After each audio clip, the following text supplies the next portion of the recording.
Praise the Lord, hallelujah. ദൈവവചനത്തിന്റെ ശബ്ദം പ്രഭാതത്തിൽ നമ്മുടെ കാതുകളിലേക്ക് കടന്നു വരുമ്പോൾ ഞാൻ നിന്നോട് കൂടെയുണ്ടെന്ന് പറയുന്നവന്റെ ശബ്ദമാ. കൂടെയുള്ള ദൈവം, പരിപാലിക്കുന്ന ദൈവം. യോശുവ പുസ്തകം 1-ാം അധ്യായത്തിന്റെ 5-ാം വചനം, നിന്റെ ജീവിതകാലത്തൊരിക്കലും ഒരു മനുഷ്യനും നിന്റെ നേരെ നിൽക്കുകയില്ല. ഞാൻ മോശയോട് കൂടെ ഇരുന്നതുപോലെ നിന്നോട് കൂടെ ഇരിക്കും. ഞാൻ നിന്നെ കൈവിടുകയില്ല, ഉപേക്ഷിക്കുകയില്ല. ഇവിടെ 2-3 കാര്യങ്ങൾ ദൈവവചനത്തിലൂടെ കാണാം. നിന്റെ ജീവിതകാലത്തൊരിക്കലും ഒരു മനുഷ്യനും നിന്റെ നേരെ നിൽക്കുകയില്ല. കർത്താവ് കൊടുക്കുന്ന ഒരു ദൈവിക കൽപ്പനയായത്. നിന്റെ നേരെ ആരും നിൽക്കില്ല. കർത്താവ് പറയുന്ന നിൽക്കില്ലെന്ന് ആർക്കും നിൽക്കാൻ കഴിയുമോ? ഇല്ല. ഞാൻ മോശയോട് കൂടെ ഇരുന്നതുപോലെ നിന്നോട് കൂടെ ഇരിക്കും. ആരോടാ ദൈവം ഇത് പറയുന്നത്? യോശുവാവിനോട് ദൈവം പറയുകയാണ്, മോശയോട് കൂടെ ഇരുന്നതുപോലെ ഞാൻ നിന്നോട് കൂടെ ഇരിക്കും.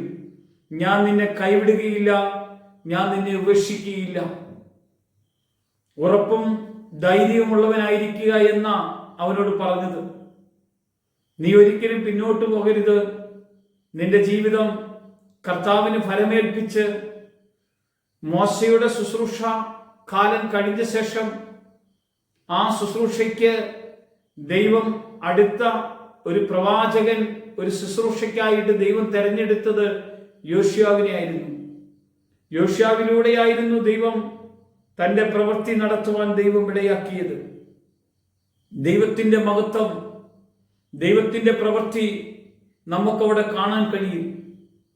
ദൈവം യോശുവാവിനെ തൻ്റെ ഏറ്റവും ദൈവത്തിന്റെ മഹത്വത്തെ വെളിപ്പെടുത്തിക്കൊണ്ടായിരുന്നു ദൈവം നടത്തിയത്. മോശയോട് കൂടെ നടക്കുന്ന യോശുവാവിനെ നമുക്ക് കാണാൻ കഴിയും. ദൈവം പറയുന്ന വഴിയല്ലാതെ വേറൊരു വഴിയിലേക്കും പോകുവാൻ യോശുവ തയ്യാറായില്ല. മോശ ദൈവത്തിലൂടെ അരുളിപ്പാട് കിട്ടിയ അരുളിപ്പാട് പറയുമ്പോൾ അതനുസരിച്ച് കൂടെ നിന്ന ഒരു ദൈവിക മനുഷ്യനെയാണ് നമുക്ക് കാണാൻ കഴിയുന്നത്. ദൈവത്തിന്റെ ആലോചന കേൾക്കുമ്പോൾ പ്രിയമുള്ളവരെ, നമ്മൾ ദൈവത്തിന്റെ കൂടെ നിൽക്കണം. ദൈവം നമ്മുടെ കൂടെ ഉണ്ടെന്നേ. ദൈവം നമ്മോട് കൂടെ എന്ന അർത്ഥമുള്ള ഇമ്മാനുവൽ എന്ന് അവൻ വിളിക്കപ്പെടും. ദൈവം നമ്മുടെ കൂടെയുണ്ടെന്നേ. നമ്മുടെ കൂടെ അവനുണ്ട്. അവൻ എപ്പോഴും നമ്മളെ ബലപ്പെടുത്തുന്ന ദൈവമാണ്. എപ്പോഴും നമ്മളെ അനുഗ്രഹിക്കുന്ന ദൈവമാണ്.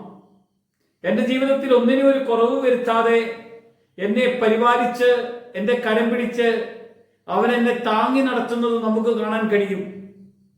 സങ്കീർത്തന പുസ്തകത്തിന്റെ 16-ാം അധ്യായത്തിന്റെ 8 മുതലുള്ള വചനത്തിൽ, ഞാൻ യഹോവയെ എപ്പോഴും എൻ്റെ മുമ്പിൽ വെച്ചിരിക്കുന്നു. അവിടുന്ന് എൻ്റെ വലത്തുഭാഗത്തുള്ളത് കൊണ്ട് ഞാൻ കുലുങ്ങിപ്പോകുകയില്ല. അതുകൊണ്ട് എൻ്റെ ഹൃദയം സന്തോഷിച്ചു, എൻ്റെ മനസ്സ് ആനന്ദിക്കുന്നു. എൻ്റെ ജഡവും നിർഭയമായി വസിക്കും. അങ്ങ് എൻ്റെ പ്രാണനെ പാതാളത്തിൽ വിടുകയില്ല. അവിടുത്തെ പരിശുദ്ധൻ ദേവത്വം കാണുവാൻ സമ്മതിക്കുകയില്ല. ദൈവത്തിന് മുൻഗണന നൽകിയിരിക്കുന്ന ദാവീദ് സാക്ഷ്യം പറയുകയാണ്.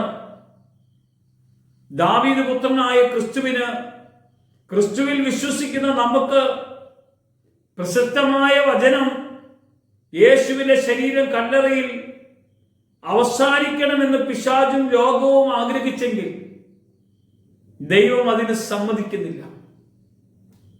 യോശുവാവ് മോശയുടെ പിൻഗാമിയായി കടന്നുപോയെങ്കിൽ യേശു കർത്താവ് നമുക്ക് വേണ്ടി രക്ഷകനായി കാൽവരി ക്രൂശിൽ മരിച്ച് അടക്കം ചെയ്ത് അവനെ ദ്രവത്വം കാണാത്ത വണ്ണം കല്ലറയിൽ നിന്ന് ഉയർത്ത് ഇതാ നമുക്ക് മുന്നിൽ കടന്നു വന്ന രാജാതിരാജാവായ ക്രിസ്തുയേശു ഇന്ന് പിതാവിന്റെ വലത്തുഭാഗത്ത് ഉപിഷ്ടനായി നമുക്ക് വേണ്ട ദൈവിക ആലോചനകളെ മുഴുവൻ പകർന്നു തരുന്നത് കണ്ടനുഭവിക്കുവാൻ നമ്മോട് കൂടെയുള്ള ഒരു ദൈവം, നമ്മളെ കൂട്ടി നിർത്തുന്ന ഒരു കർത്താവ്, നമ്മളെ അനുഗ്രഹിക്കുന്ന ഒരു ദൈവം, അവന്റെ സാന്നിധ്യം ഒന്ന് ഈ പ്രഭാതത്തിൽ ഒന്ന് അനുഭവിക്കാൻ കർത്താവേ എന്നെ ബലപ്പെടുത്തണമേ. യേശുവിന്റെ വരവ് അടുക്കാറായി പ്രിയമുള്ളവരെ. അടുക്കാറായ സമയത്ത് നമ്മൾ ഒരുങ്ങിയും പ്രാർത്ഥിച്ചും ദൈവസന്നിധിയിൽ കടന്നു പോകാനുള്ള വിളിയാ കിട്ടിയിരിക്കുന്നത്. കർത്താവേ, നിന്റെ ശക്തി കൊണ്ട് എന്നെ നിറയ്ക്കണമേ. അവിടുത്തെ മഹത്വം എന്റെ മേൽ വെളിപ്പെടണം. യേശുവിന്റെ നാമത്തിൽ തന്നെ ആമേൻ.